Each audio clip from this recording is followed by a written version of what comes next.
may kasabihan na kahit isang beses ka lang daw mahuli na hindi nagsasabi ng totoo, pagdududaan na ng mga tao lahat ng sasabihin mo.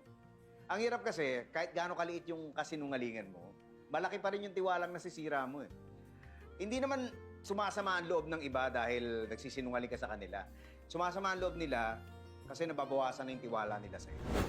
Bawat istorya may simula, may gitna at may dulo.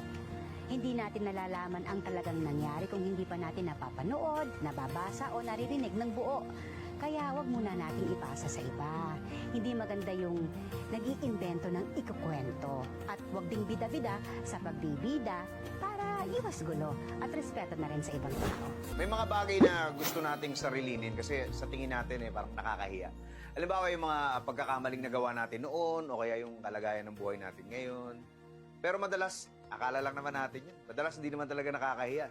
Minsan nga, dapat pa nating ipagmalaki na kahit gaano kahirap yung sitwasyon, nagagawa naman natin ng paraan.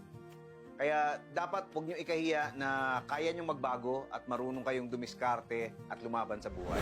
Araw-araw may nababalitaan tayong issue sa TV, sa radyo, lalo na sa internet. Ang bilis ng kumalat ng impormasyon ngayon.